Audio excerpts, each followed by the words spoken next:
Welcome, everyone, and we're so glad that you're here.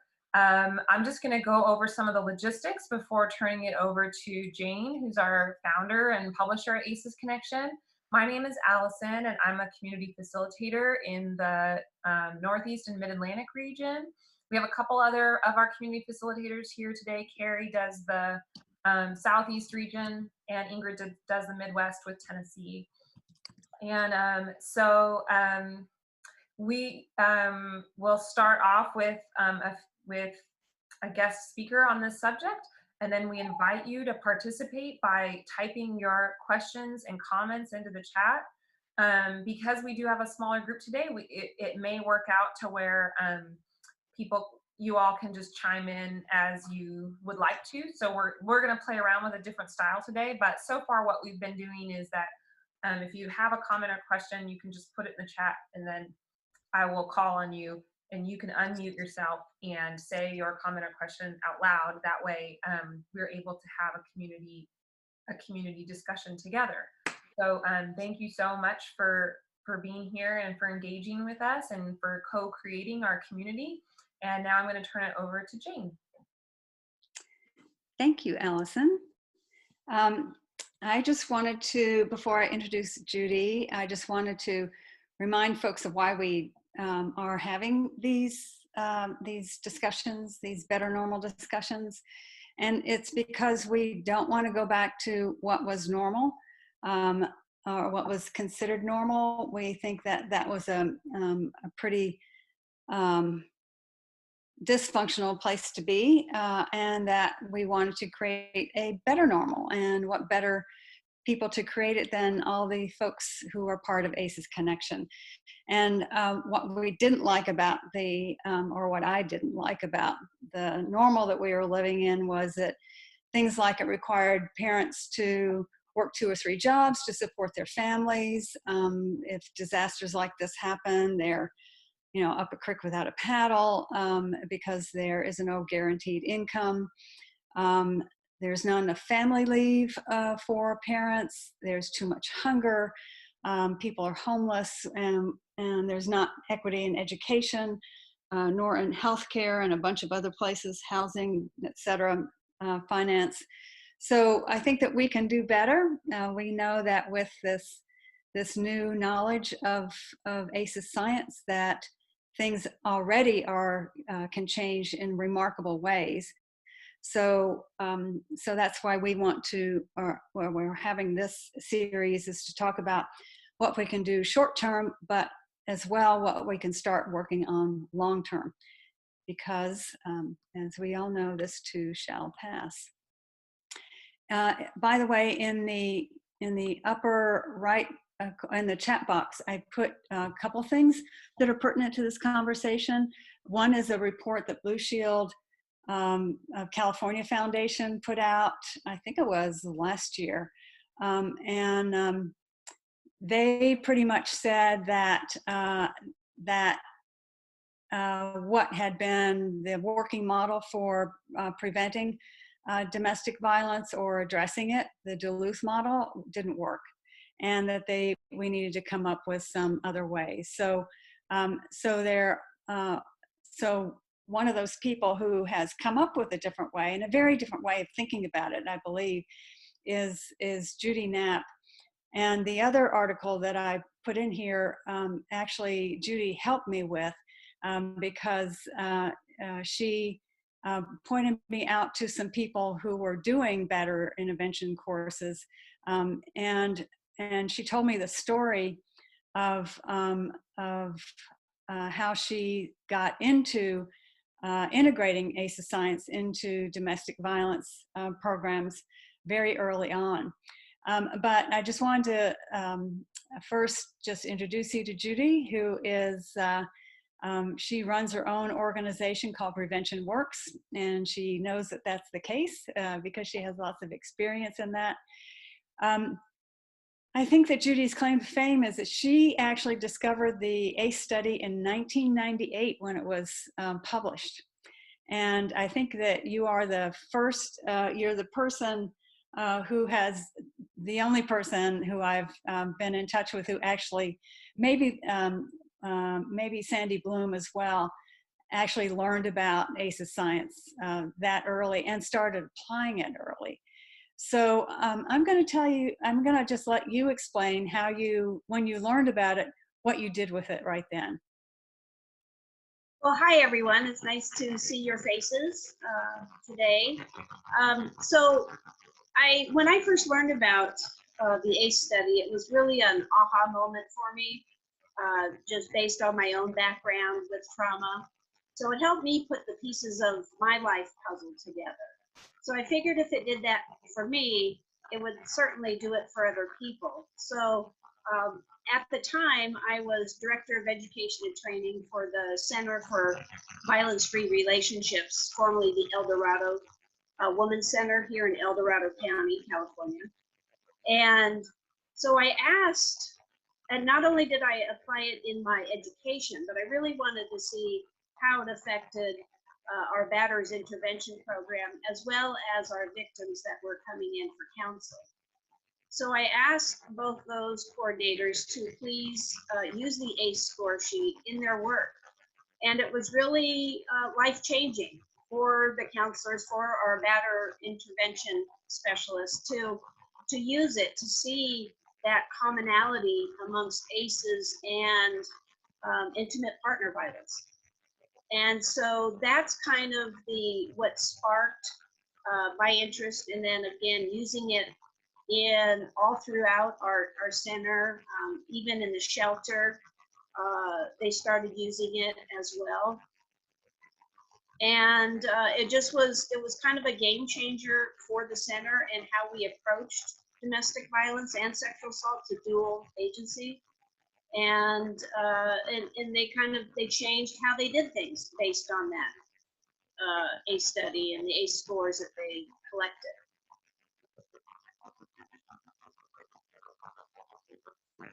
Can you tell me how about the story about how you reframed the women and their relationship to the men they were involved with? And I think you're referring to my man and woman picker. Yeah. Right. Yeah. So basically, so instead of, I use and Allison, I don't know if you can put up that graphic I sent you this morning. I use a balloon analogy to talk about people and how they are kind of deflated when they have trauma in their lives caused by ACEs. That you can, is everybody looking at it, I think? So the deflated balloon is what a person who has trauma, who hasn't processed the trauma, who hasn't healed from their trauma, is only going to pick another person who is also deflated. So I say their man or woman picker is broken, depending on which sex they prefer. So their man or woman picker is broken. And in order to fix your picker, you need to become a whole person. You need to process that trauma. You need to heal from your trauma. And then you're going to pick another whole person. I always get asked, why do I keep picking abusive partners? And this is the reason. They keep picking abusive partners because they're not healed yet from their own trauma. But first they have to realize what trauma does to them. So in my parenting classes that I do in the jail, we walk through this process. Well, it's a 16-week class. I go in once a week. Well, before all this happened, I go in once a week, and we talk about these issues as part of this parenting class, because they cannot be productive parents until they figure out who they are and they healed from their trauma. So that kind of says it in a nutshell. But I like to use this metaphor because they get it. I can write it up on the board fast, and they can, they understand it a lot easier. What I really liked about it, and why I think it's so pertinent to, like the Blue Shield report and everything, is it takes the victimization out. It says this is why I am the way I am, and I choose the way I do, and I can change that, you know, because what I learned was that it was I was the bad person, or, you know, I can't really heal from this or whatever. And so just you know, fixing your man picker, fixing your woman picker. I mean, it's just like right on. I'm really interested, Judy, in and then we can open it up to other folks. How you're approaching it in the jail. You and I talked, and I think that one of the things that is not particularly popular, but in the kind of the old approach, I'd say, as I'm calling it, to domestic violence, is that the woman, it's only the woman, or it's mostly women who are victims. And if you look at the data on what happens with teenagers, teens, whether they're boys or girls, have, it's pretty much equal whether they're the perpetrator or the victim, and it flips back and forth. And so it's not only, it's only a little bit later where it gets to be more preponderance that it's men and women. But as you point out with your experience that you're working in the jail, that it's the guys who are arrested for domestic violence. But most of the time, except when you get to with some real psychotics, most of the time there's a back and forth, you know, that women may be doing just as much as emotional abuse as men are.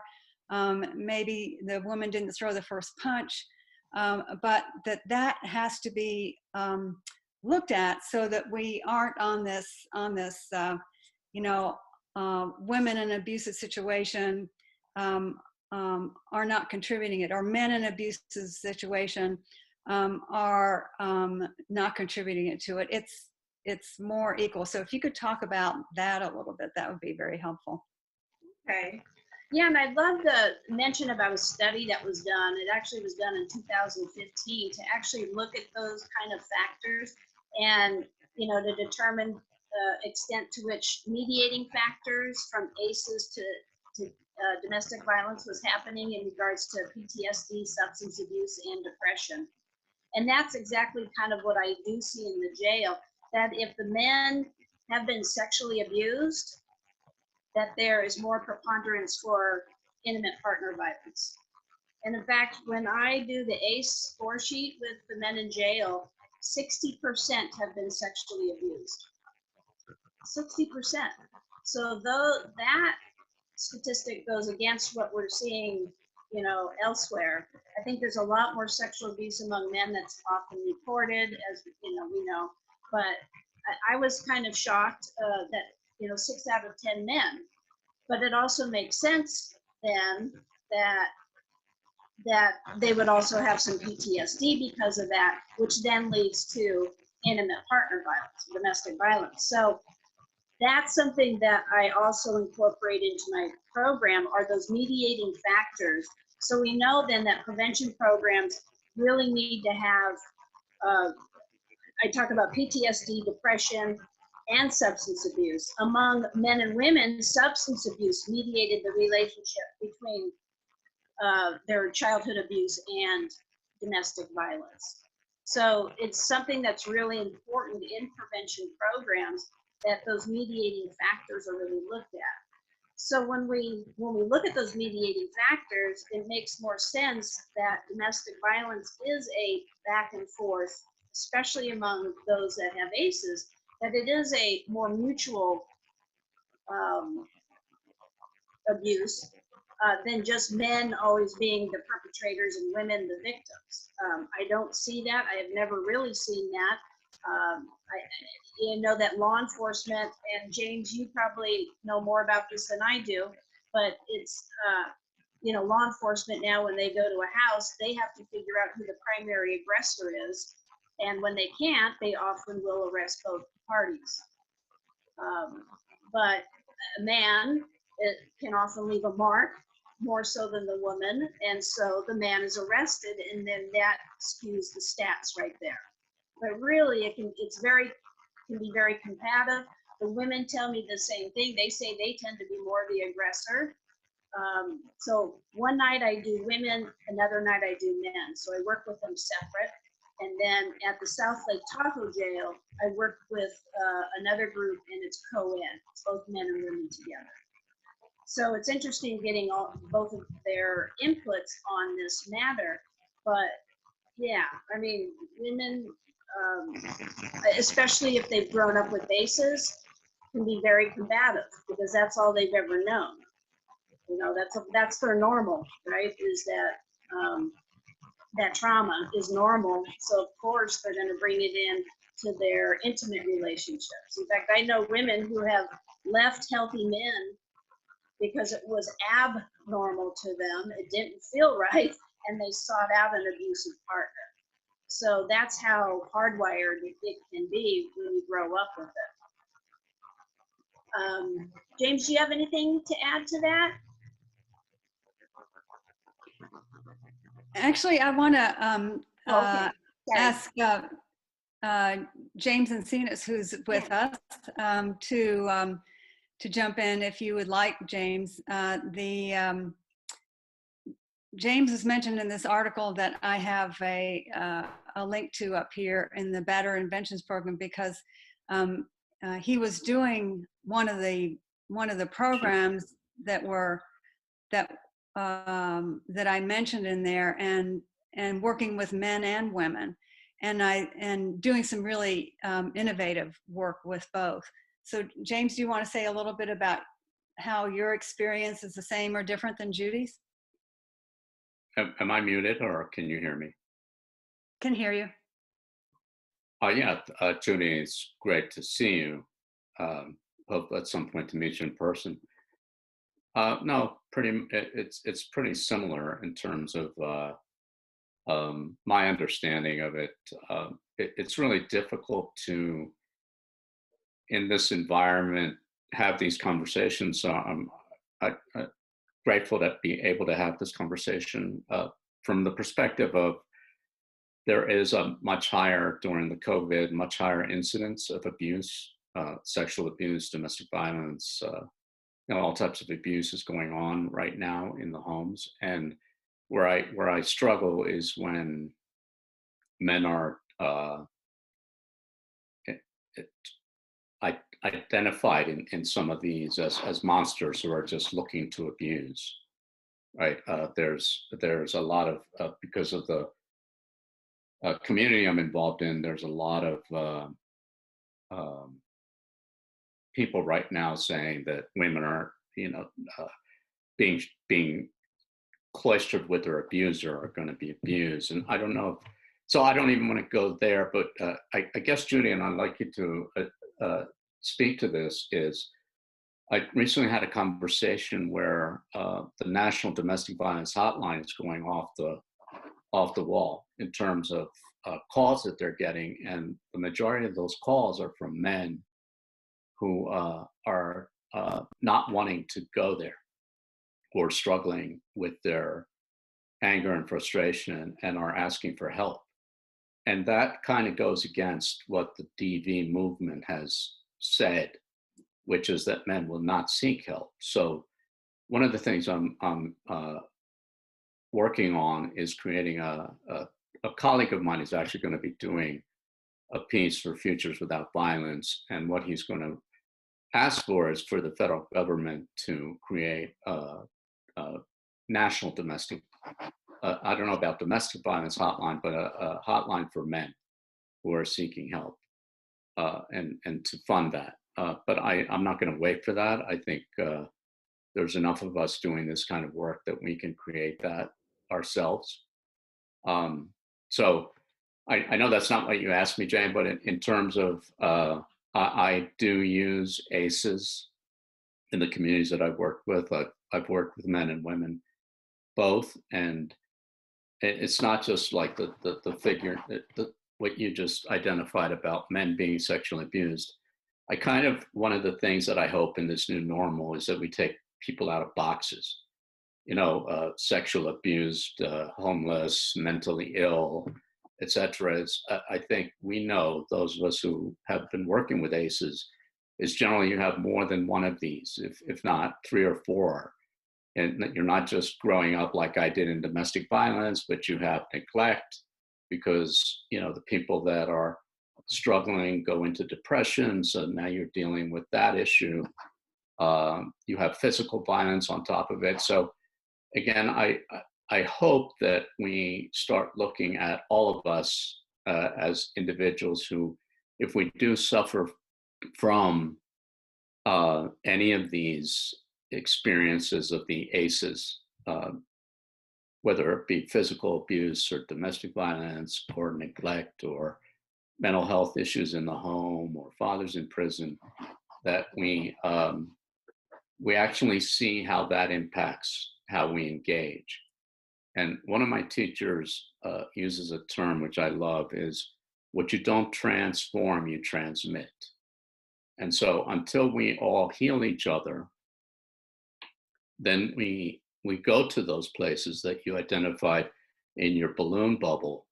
We connect with other people that have had our experience, right? And so I think the overall approach would be to help not just men, but men, women, and their children to heal and transform, so that eventually, and I know, Jane, you have put this, the more we mitigate this experience for our children, the more they're going to mitigate it for their children. And I think eventually we get to a point where children are being raised in nurturing, loving environments. So I want to kind of move away from like fixing men or fixing individuals to looking at this in long term, when we're looking at new normal, is engaging in people in other ways of being, so that eventually, like myself, having grown up in that world, gradually seeing myself changing,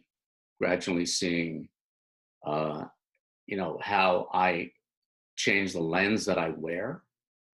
And so I see the world in a whole different way.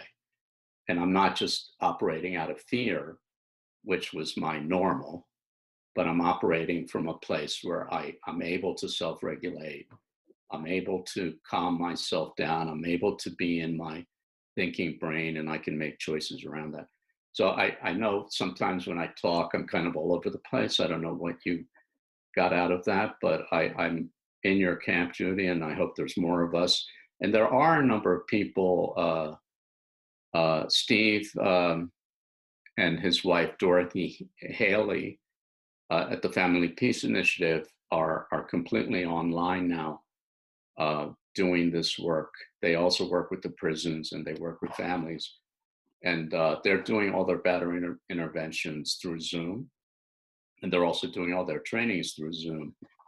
And again, is the pushback that they got is that women are going to be hurt. And I don't know where the data is for that, but I know that in conversations I've had with people, is just getting on the phone with them or getting on Zoom with them and having a conversation in itself calms them down.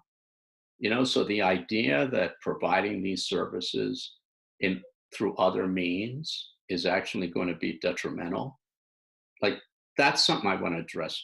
I don't know how to take that on and how to talk to people when they're coming from a fear-based perspective, and that they feel that punishment and shaming and creating more fear is actually the answer. So I'm sorry. I hope somehow some of what I said came across. It did. Thank you. So you just said it was Family Peace Initiative. Is that what the name of it is? It's the Family Peace Initiative. It's in Kansas, Topeka, Kansas. And are they doing, so what kind of online work are they doing right now with? Well, in order to survive, because the prisons, as you identified, Judy, are closing down, so they're not allowing people to come in, and also they were seeing 100 men and women a day. They've had to go on. They've had to completely go online. So in a week's time, they put everybody on Zoom. And so they're still holding all their groups through Zoom, and all the men are attending. I mean, there's also another, and I don't know her name, but she is up in the Northeast, and the community that she works with are pretty, they don't have access to computers and Zoom, so she's put all her programs on the call-in, so she's doing it on the phone.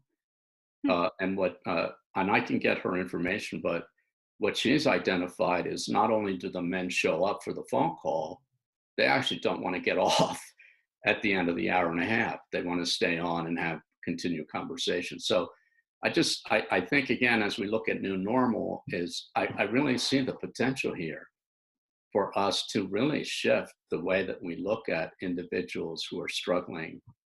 Yeah, so I'll stop. Yeah, that would be great if you get the information about the people in the Northeast, James. I appreciate that.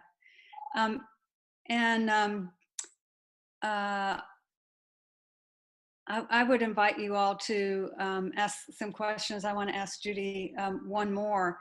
So in your work in the jails, Judy, are you able to quantify any changes that are happening that you've been doing there?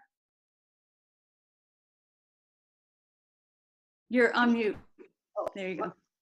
Okay, you're good. A little bit, mainly the ACE score. I mean, I collect that data, but as far as you know, the recidivism or anything like that, I mean, the jail at first was hoping that the class would, you know, stop the recidivism, which I told them that that's not going to happen out of one class. So much more work needs to be done. But you know, one thing I do want to mention that I was thinking of when James was talking was that the men are, and Jane, I think I told you this, the men are much more receptive to the information than the women are, believe it or not. And I don't think it's anything, it's not anything against the women. I just think it's where the men are at emotionally compared to the women. The women, and this is usually as a result of drug use, they're emotional. Where they're at emotionally is a little bit younger. They tend to act like teenagers. Where the men, even though a lot of them, you know, most of them are in there for drugs, they emotionally they want to move on. They are tired of this. They are tired of possibly coming back to jail multiple times, and they are ready to listen and really work on themselves.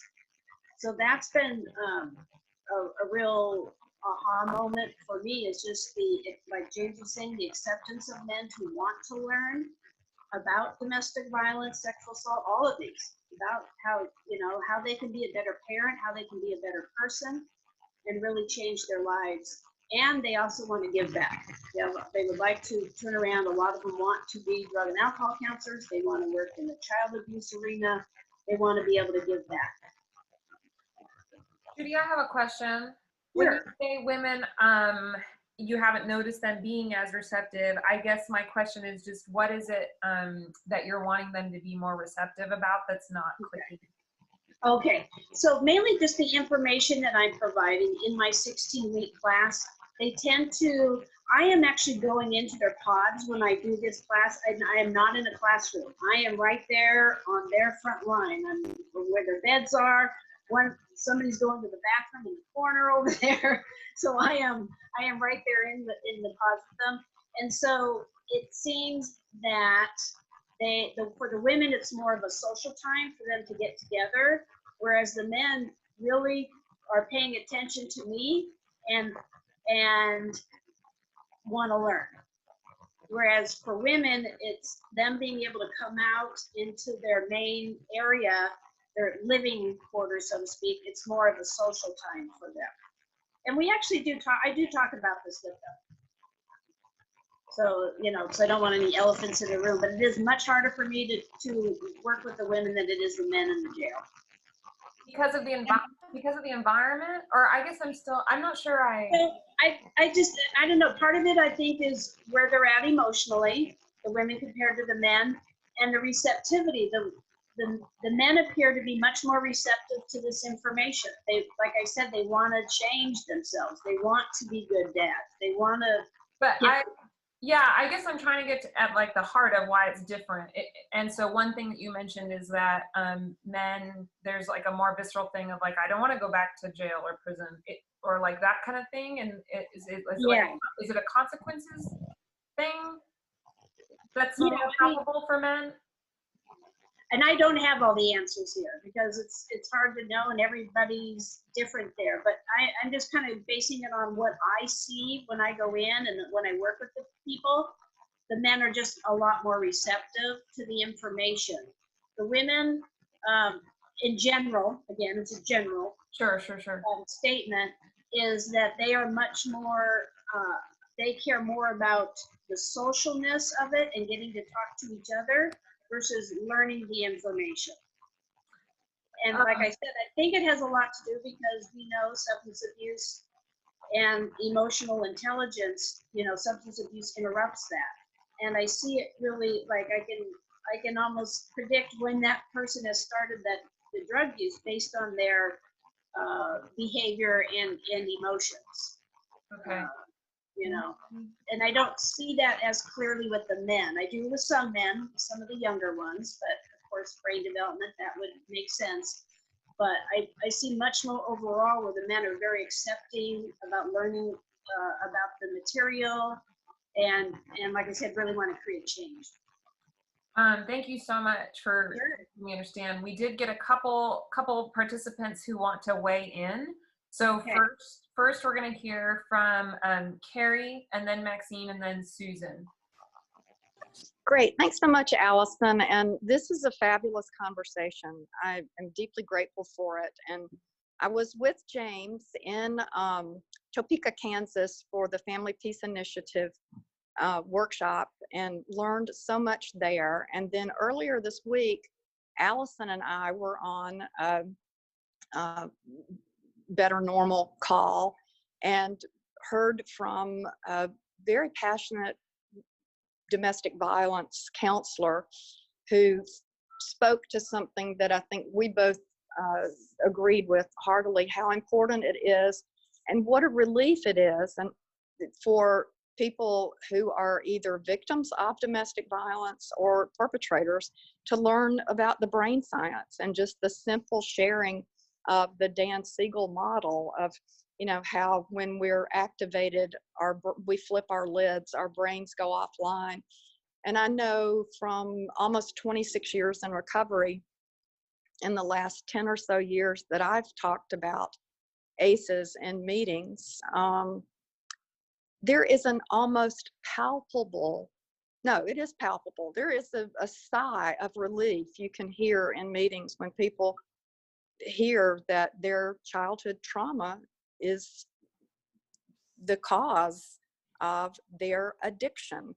And then they tie the fact that their addiction fuels their abuse and their ability to keep abusing and their need then to keep using because they're so wickedly ashamed. And wickedly is not a great adjective there, but adverb.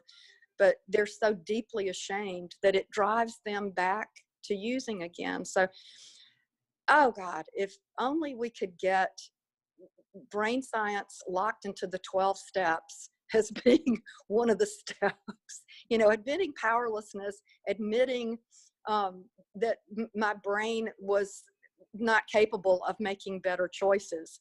That would be a holy moment and would be a relief to so many people because if you grow up speaking Chinese, you're going to speak Chinese. If you grow up in abuse and addiction, you're going to be addicted and abused unless some miracle happens, such as a positive childhood experience of having that one person who can make a difference in your life. A teacher or a grandparent usually is what we learned in Topeka. So thanks so much for letting me weigh in. And I really love this conversation. Thank you so much, Carrie.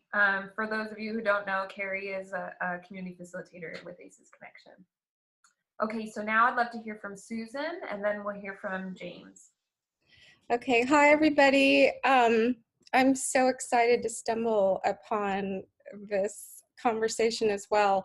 So just a little bit of background. I teach parenting and substance abuse classes in the Orange County jails in Southern California. I've been doing that about 5 years. My employer is actually a community college district. They have an inmate education program with all sorts of classes in terms of computers, GED. So I just wanted to share from, it's so amazing, Judy, to hear your observations, because the women are much less receptive, very social. So I teach in actual classrooms. I do teach in a mod with veterans, male veterans as well at one of the jails, but I find the men are much more vulnerable and just increase. I mean, in a room of 30 men, they will share their traumatic experiences. And I work with, if you can imagine the charges other than child abuse, I work with a very diverse group of people with some pretty intense charges. So I find that the men are the ones that will come in with stacks of documentation that they got from the law library on how to fight their cases in family court. They are much more progressive. I see them bring in pictures of their children and want to talk about them, whereas the women, much different. And unfortunately, there are women who have some pretty intense charges of child abuse. So not so much just the domestic violence. So it is a very interesting culture change. And someone asked if it had to do with the gender, maybe of the instructor. You know, I've heard it's kind of universal, regardless of if the instructor is a male or female. It's kind of universal.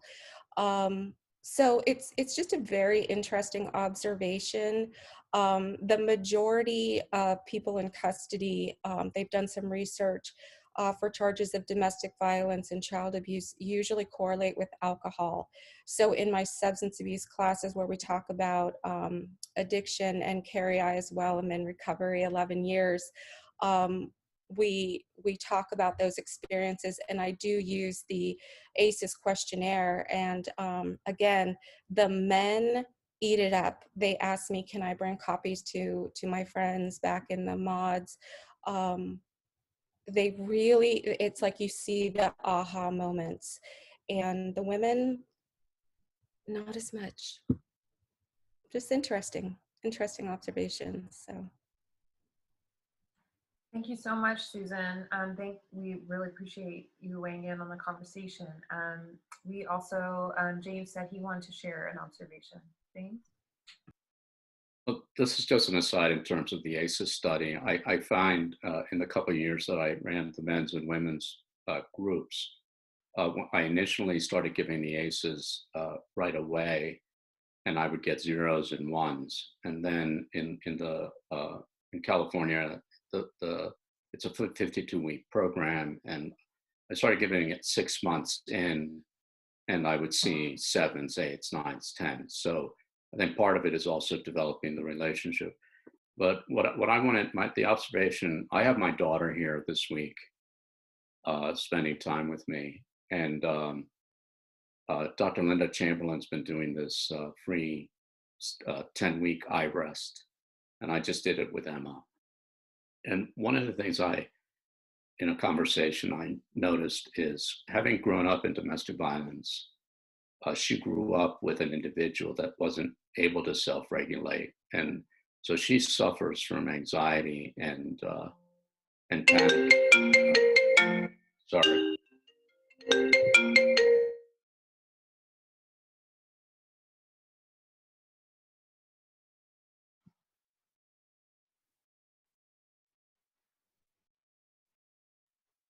Oh,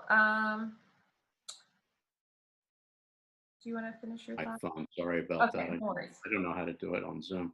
Yeah. But what I was saying is, so she's grown up in this environment that has impacted her, and in terms of, so she's got to carry some of what I brought into her life. you know, and there's been good things I brought into her life. But I guess the point I wanted to make is one of the ways that I found that is the most effective to engage with men is the work of Dr. Bruce Perry and Dr. Linda Chamberlain on showing the impact that this is going to have on their children. Once we start talking about their children, I think there's a light goes off for them. I mean, these men really want to do better for their kids. And so I guess, again, presenting those opportunities, I don't know why the men are more responsive. I think part of it is that they don't encounter women like Susan and Judy, who actually are, you know, nurturing and vulnerable and compassionate. I mean, a lot of these programs, you walk in there, I've gone through one of these programs, and I felt I didn't get much out of it. Because I was put in a position where they were trying to make me take responsibility for my actions, and I wasn't able to. You know, responsibility requires the ability to respond. So I didn't have the tools and skills to respond in a loving, caring, nurturing way. Most of the time, I wasn't even conscious that I was being abusive, right? So again, it's looking at this from that lens of, you know, that these men are open to changing and rather than changing their behavior, looking at changing them.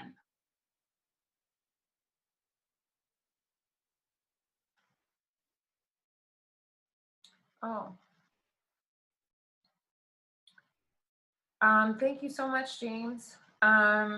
Lori, do you want to, I like what you said about trust, if you can share that, even though you're just on the call. Are you able to unmute yourself, Lori? Yeah. Okay, great. I was just trying to think about the differential in being in, you know, being a male or a female in this culture, and the certain, you know, the level of privilege that being a male has in general, you know, without the white male for sure. But I was just thinking in terms of trust in going through a course for somebody who is in prison, is incarcerated. You know, how does establishing trust maybe differ for men and women in prison in terms of being able to kind of reach them? I wonder if there are different approaches that you take. Is it the same? Are there, you know, if anybody has had success in establishing trust so that women are more receptive, I wonder what that looks like. Judy, you want to get, yeah, Judy, you want to take a stab at that? Yeah. So yeah, trust is definitely important, and so I do try to establish that right from the get-go. Is you know, try to let them know why I'm there, and let them know about my background, and that, and you know, without saying it now, but just basically telling them what the program's about and what I hope for them. And when they hear that, they can see that I'm on the same page with them, and that works out pretty well. One thing, Lori, when Lori was talking, what came to mind was that because some of the folks have been in there for a while, they have already told them about me even before they meet me.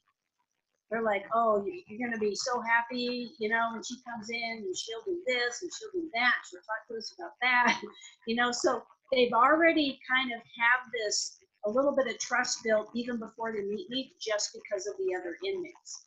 And so, Susan, I don't know if you get that as well, and James, but it's really, really helpful. And in fact, with the new guys, they're like, oh yeah, I've already heard so much about you, looking so forward to the class. And that, so it's like the trust is almost already there, and then that first night they're like, oh yeah, this is great.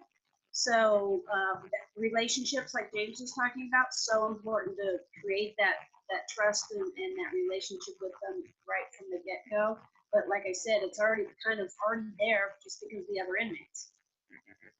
And so I have a follow-up to that. So if that's the case, do you have to build that trust first before the women respond? Or what else can we do to get women to be more engaged? I think there needs to be some healing going on as well. It's not that the women are engaged. What I started letting them do is the first 10, 15 minutes when they come out, they get to do a little social time.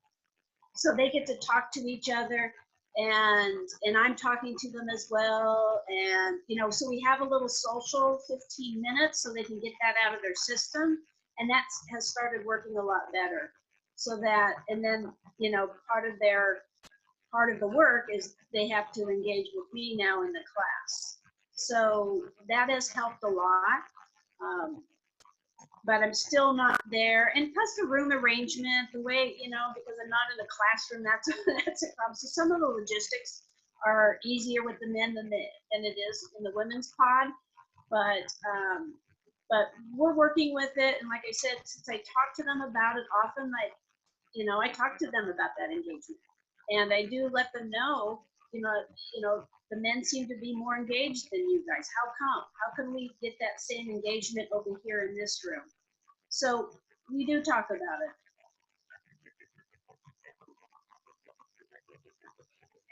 So we have probably about 5 more minutes that we could discuss things before we want to start winding down. So are there any closing ideas that you're wanting to discuss? I have one thing that I tell the folks, and it's like, if I believe that I am bad and unworthy and full of shame, then I will let others mistreat me. And so that's something that I really want them to understand. And that's part of that, why their man picker is broken, man or woman picker is broken, because of that. So that's part of any prevention program, really needs to include that piece of it. That the fact that abuse is repeated, that will drive and continue that toxic process of trauma, and its damage on the body and mind. So we really work on, in our parenting classes, I do 5 weeks of individual work, and then 5 weeks on relationships, and then 6 weeks on evidence-based parenting program. I do include the brain science. The brain science is in the first 5 weeks because I really want them to get that. In fact, they know more than the COs do. Yeah, they know more than the COs do about how trauma affects that brain. And so that's really, really important. And I do that purposefully before I talk about relationships and abuse and things like that. Because then I tie it, every single week I tie it back to that brain science. And so that they can say, oh, no wonder I keep picking abusive partners. Oh, no wonder I started taking drugs. Or no wonder I did something to my child. So that's when that healing process can really start taking off, when they put the pieces together. Susan? Yeah, Susan? Oh, can't hear Susan. Can't hear Susan. Let's see, she is unmuted though. Huh. I heard a click, but no voice. Am I here? Yeah, there we go. Okay, sorry. Really quick, along with what Judy said, I think too, what I try to tell them is that, by coming to class, you're investing in yourself. And to internalize that just by showing up and volunteering. The other thing I will say I should have added, as far as the women that I teach, they are in a 2-person cell about 23 hours a day. So I think what happens is this is an opportunity for them to get out and to leave. And I too, Judy, give them 15 minutes because a lot of it is anxiety. They want to talk about their case. They want to talk about what's going on and the gossip. Unfortunately, that's normal. But I share with them that you're investing in yourself, and maybe some of the motivation for when I can get them engaged is they are earning a certificate in college. It's not credit, it's pass, no pass class. And they earn a certificate, and that I have heard wonderful stories is when they go to family court, the judges look really favorable on that.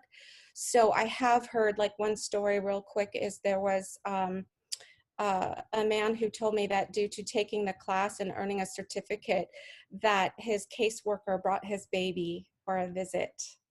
And that, you know, as you guys know, as far as like public health and that familiar support, you know, it's just beautiful. So sometimes that does help with the motivation. But it's true, the trust takes some time, but I think it is kind of what James said, is that if they show that we have a genuine interest in their well-being, that helps. And it takes time for them to believe that. But I really, truly try to stress that this is important. And also I stress that I learn from them. I learn from them, and that their engagement, because I'm a single mom, and I think when they hear that as well, they're like, really? I'm like, yes, I do. So that works a little bit with the women. I think James had a comment, and then we'll start wrapping up. I have a picture of a beautiful image in my women's group. There's an exercise with the hand. Each finger is an emotion, and it's a breathing, centering exercise. And I have a picture of all sitting in the circle doing the exercise.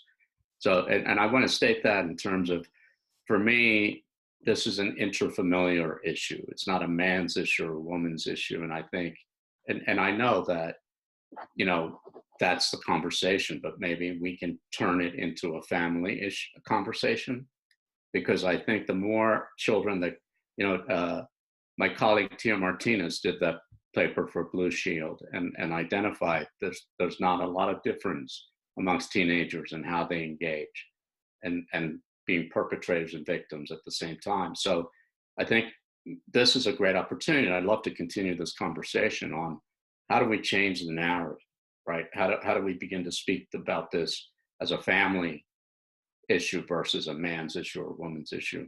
I'd love to, if anyone is interested, have that conversation.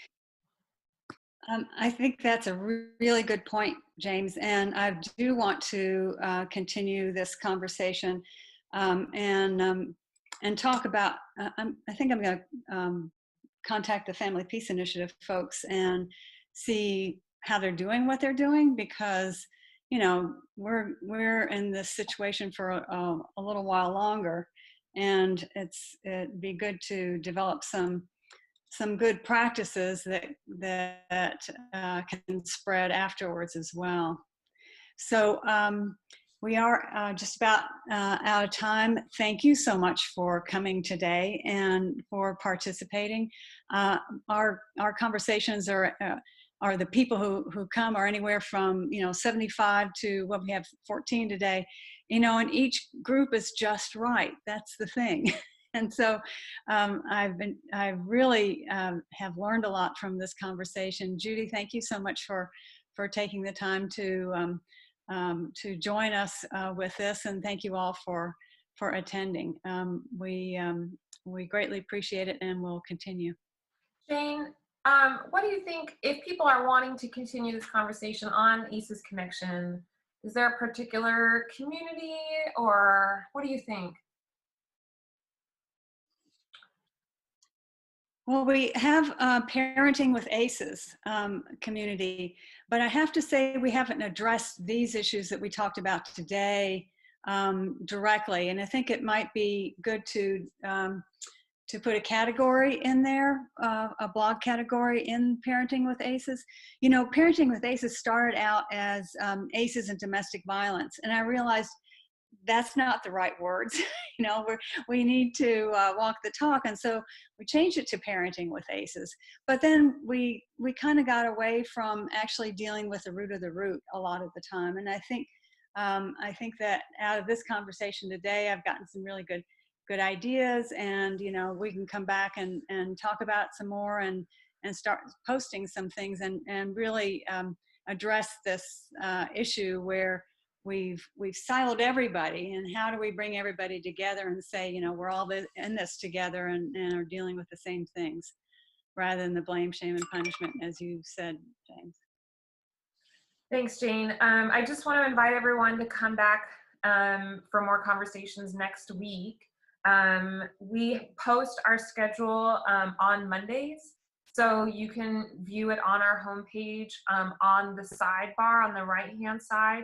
Each week we have a different registration link, so the registration link you use today won't work next week. You'll re-register next week, and it'll be the same time. So just go ahead and check back on our website for next week's schedule, and we would love to see you back. Thank you all so much. Thank you all. Nice to see your faces. Have a good weekend.